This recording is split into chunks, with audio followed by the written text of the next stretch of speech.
often hear about books being adapted into film, and when it comes to comics, it's more likely to feature some sort of superhero story. However, the world of comics is quite varied, from tales of horror and suspense to detective stories and even romantic dramas. Before we begin, please like, share, and subscribe to our channel. At no cost to you, every new sub helps us achieve our goal and keeps us motivated to create new content for you.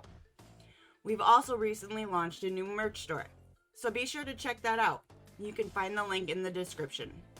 With that being said, I'm your host, Jamie, and here are 10 horror films adapted from comics.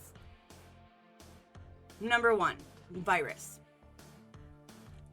A Russian research vessel is struck by strange lightning as it works on a new communications project with the space station Mir. Days later, the tugboat, Sea Star, is pulled into a typhoon, and at the center comes across the Russian ship. Being a salvage crew, they of course board it.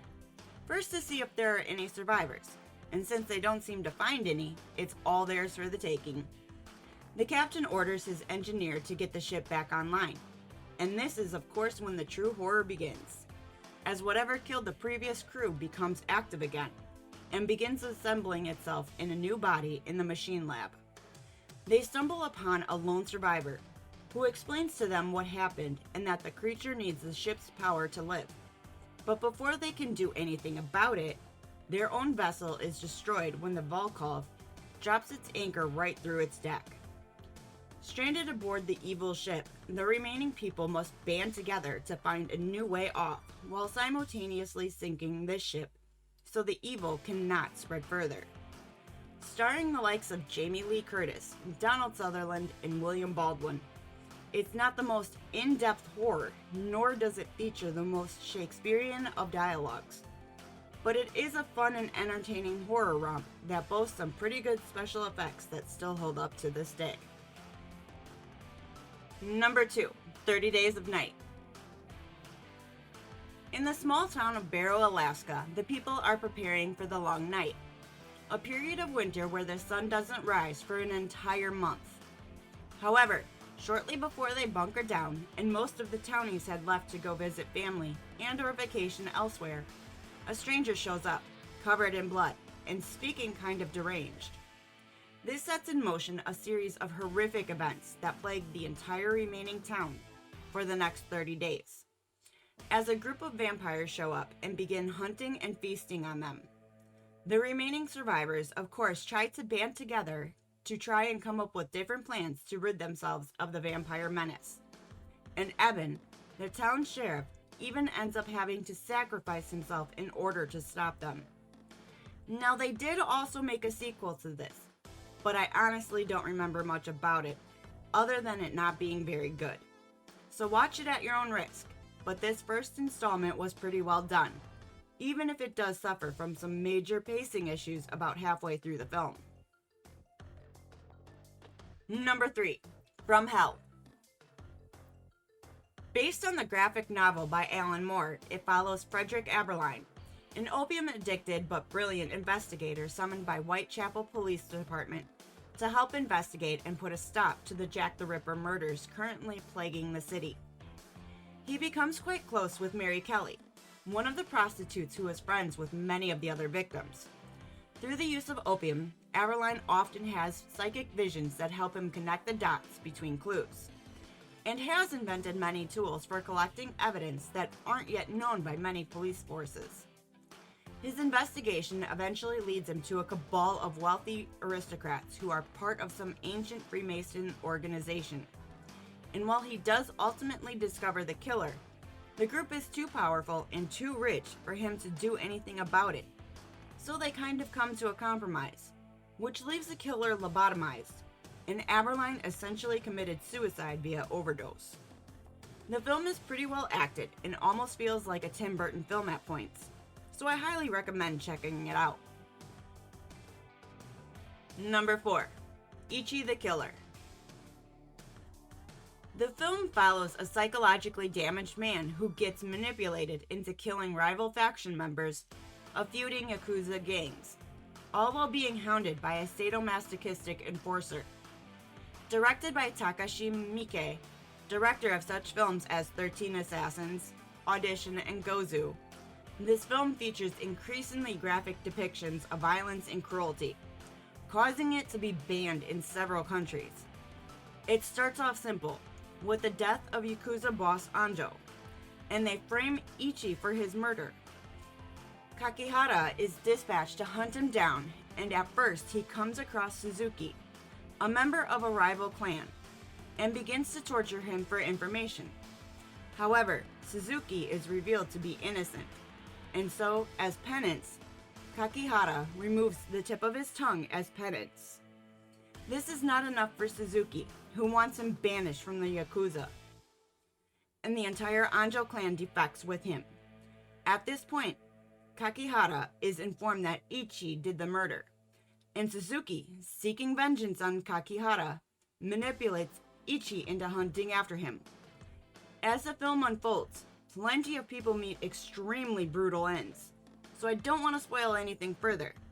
I highly recommend checking this film out, especially for those who love these kind of gangland stories. Number 5. Tales from the Crypt. There are 3 films in the franchise, so instead of talking about one, I'll discuss it as a trilogy. All of them are based on various comic book stories released under the brand. The first one in particular being an anthology film consisting of 5 smaller segmented stories. The first one sees a woman murdering her husband, and then hearing about a serial killer who happens to be stalking around her house at that very moment, dressed as Santa Claus. Unable to call the police, her daughter, believing it to be the real Santa, lets him in, where he ends up killing the woman. The second story sees a man abandon his family to be with his secretary, but quickly ends up in a car accident. Having been flung from the vehicle, he wakes up and attempts to get back home, but notices everyone along the way treating him like some kind of monster. It isn't until later, when he comes across a mirror and is able to see his reflection, that he sees he has become a rotting corpse, as the accident itself happened 2 years earlier. If these kinds of tales send a chill up your spine, then there's 3 more waiting for you, plus the 2 sequel films, so I highly recommend checking them out. Number 6. Cemetery Man. The film follows Francesco Della Morte, a cemetery caretaker who lives in a small shack, constantly surrounded by death, except for his mentally disabled assistant. He has a hobby of reading outdated telephone books, crossing out the names of the deceased, and also trying to assemble a strange puzzle shaped like a human skull. Of course, this is no ordinary cemetery, as every 7 nights, after someone is buried in it, they rise up from their graves, forcing Frank to put them back down, permanently. However, his assistant becomes infatuated with the mayor's young teen daughter, who unfortunately gets decapitated in a motorcycle accident.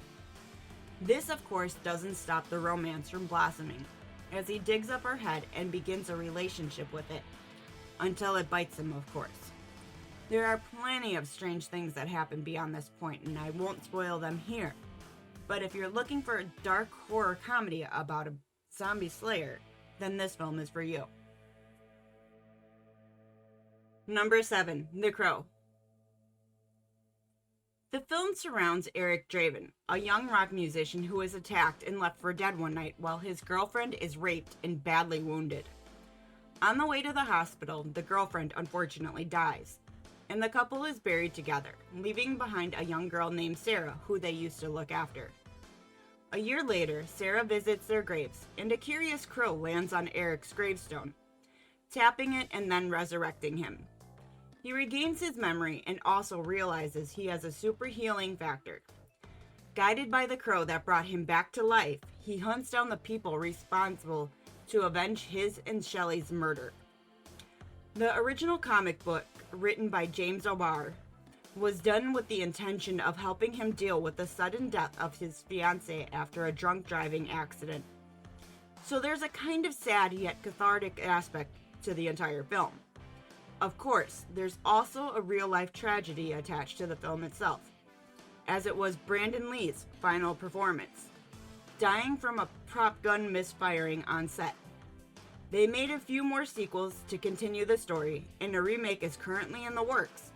But there's something about this film that just works perfectly and says it all in just under 100 minutes, so be sure to check it out. Number 8, My Friend Dahmer.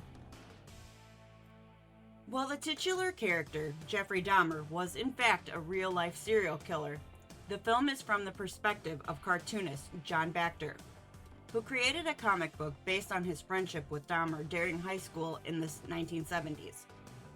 Their friendship was innocent enough. Dahmer was essentially the class clown type, and Bacter would draw him in various situations.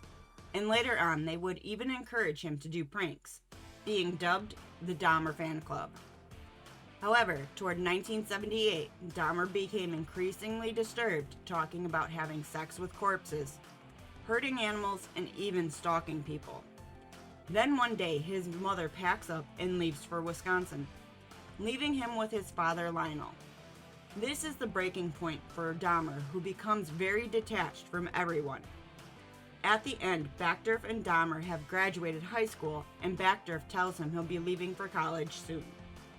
Dahmer invites him in for a beer, but Bacter declines, having to get up early. Good thing too, because Dahmer had planned on bashing his head in with a baseball bat. Roughly 2 weeks later, Dahmer picks up Stephen Hicks, a young hitchhiker, who unfortunately is never seen again.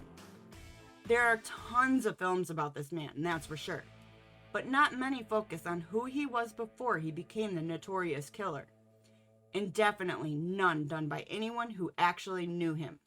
So if you're curious about that, this film is well acted and filled with lots of interesting details. Definitely check it out.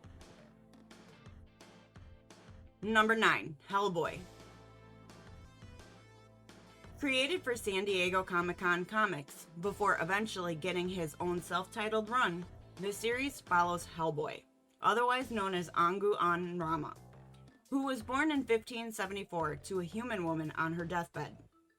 Sarah, his mom, was a witch and received her powers from the archdemon Azazel, the Archduke of Hell, and incidentally, Hellboy's biological father. Azazel chopped off his right hand and replaced it with the right hand of Doom, a relic with the power to free a giant 7-headed dragon so he could eventually wage war on heaven. However, when the other princes of Hell learned of this, he sent his child away to hide frozen in ice until the time of conquest. Toward the end of World War II, Rasputin initiates a ritual to summon a demon and ends up getting Hellboy. But before he could be used for evil, he is taken in by the U.S. Army under Professor Trevor Brettenholm. He is raised to be good, and they establish the BPRD, a group of paranormal researchers and agents to deal with any incidents. This is kind of where the film takes place, as the remnants of the Nazi forces continue to try and use demons to win, and so of course the BPRD must ride in and save the day. This film and its sequel, The Golden Army, boast some of the best costume design and other visual effects ever seen in comic book adaptations, and has a truly amazing cast. Definitely recommended. Number 10, Alien vs. Predator. As many of you know, in 1979, Ridley Scott brought us one of the most terrifying extraterrestrial threats ever on screen in Alien. Roughly a decade later, we got another iconic alien threat in the form of the Predator.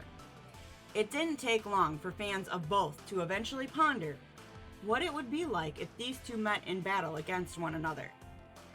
After the first comic book dropped in 1989, a cheeky reference was made to the idea in 1990's Predator 2, at the end credit scene where we see a xenomorph skull inside the Yautja's trophy room. But it took until 2004 for us to finally get a full-on live-action treatment.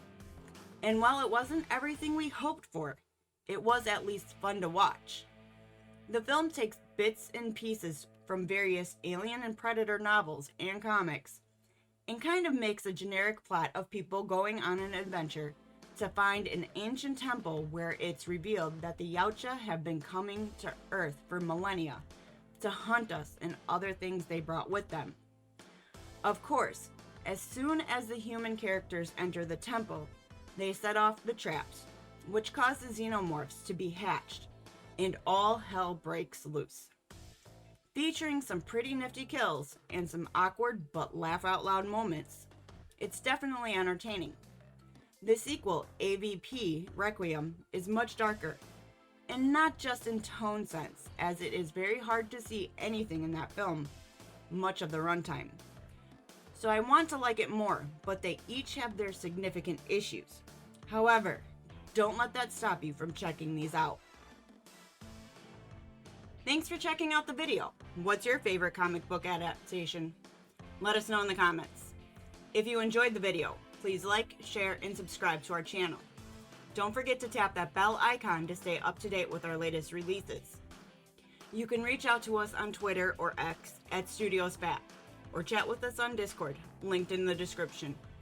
We've also recently launched our very own merch store, so be sure to check that out, also linked below. I've been your host, Jamie. Thanks for all your support. See you in the next one.